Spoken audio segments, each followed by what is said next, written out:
Assalamualaikum dan salam sejahtera kepada para hakim yang arif dan penjaga masa yang budiman.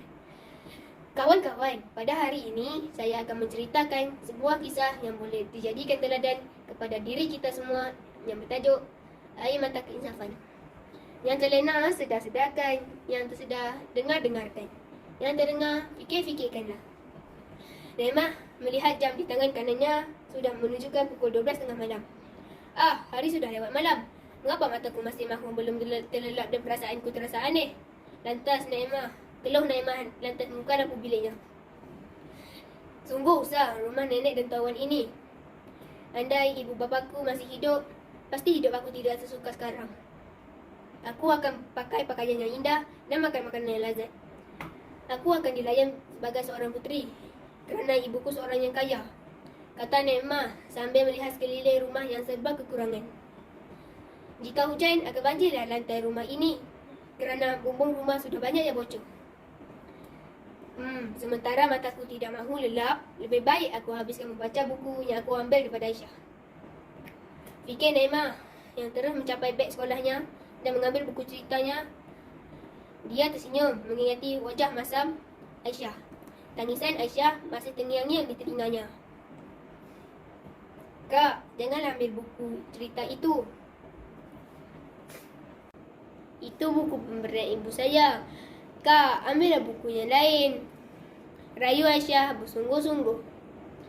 Ambil buku lain? Baiklah, aku ambil semua buku ini. Terima kasih kerana memberi aku buku-buku cerita ini. Aku amat menghargainya, kata Naimah tersenyum sambil merampas koleksi buku cerita di tangan Aisyah dan sahabatnya Khadijah.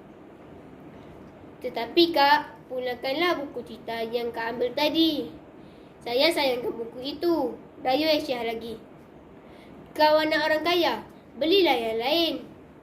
Marah Naimah, dia langsung tidak menghiraukan tangisan air mata yang membasahi di pipi Aisyah.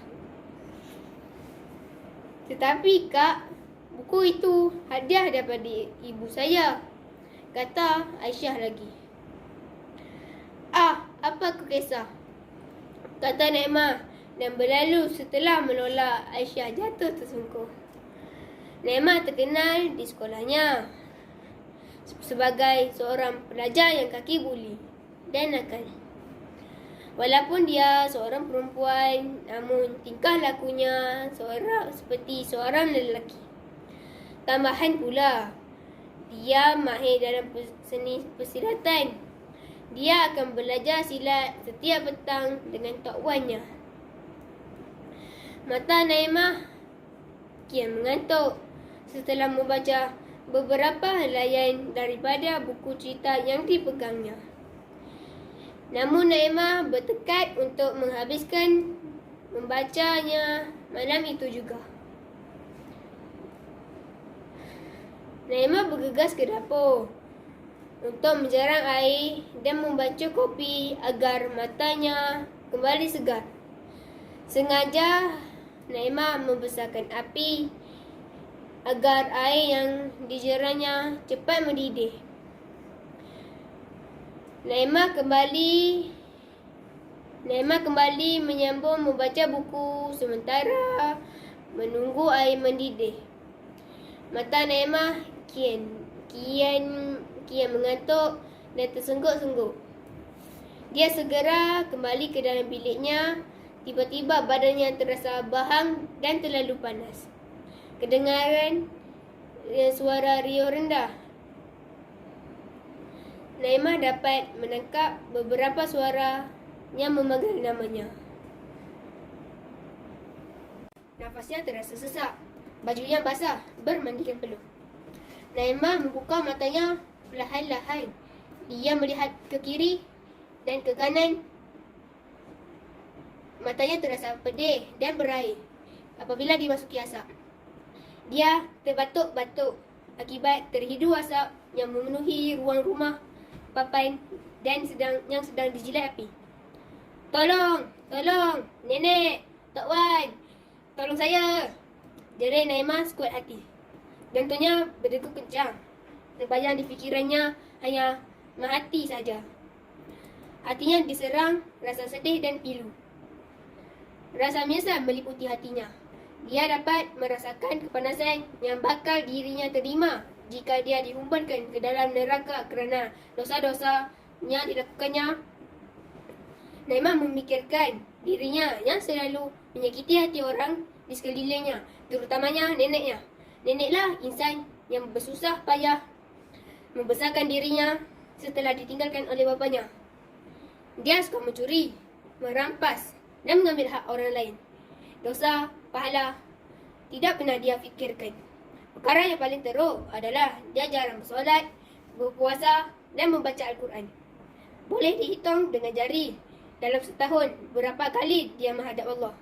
Naimah menjerit lagi, namun deritanya tiada siapa yang dengar kerana suara yang tersekat di kerongkong. Tubuhnya bergetar memandang api yang kian marak. Matanya liar memandang sekeliling, berharap agar ada insan yang akan datang membantunya. Naimah, jika kamu berada dalam kesusahan dan memerlukan bantuan, mohonlah kepada Allah. Allah akan membantu hambanya apabila dalam kesusahan. Terngiang-ngiang pesanan Tok Wan di telinganya. Ya Allah, aku menyesal atas segala dosa-dosaku.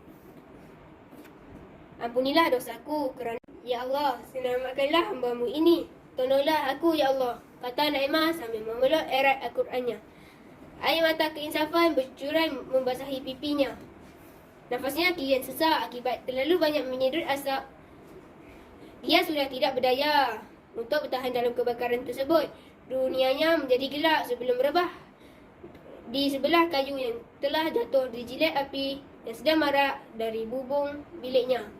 Naimah, Alhamdulillah, kamu terselamat mungkin disebabkan kamu memeluk Al-Quran itu sekuat hati. Sungguh, kami tidak dapat mengambil Al-Quran yang berada dalam pelukan itu, kata Syikin, anak jiran sebelah rumahnya.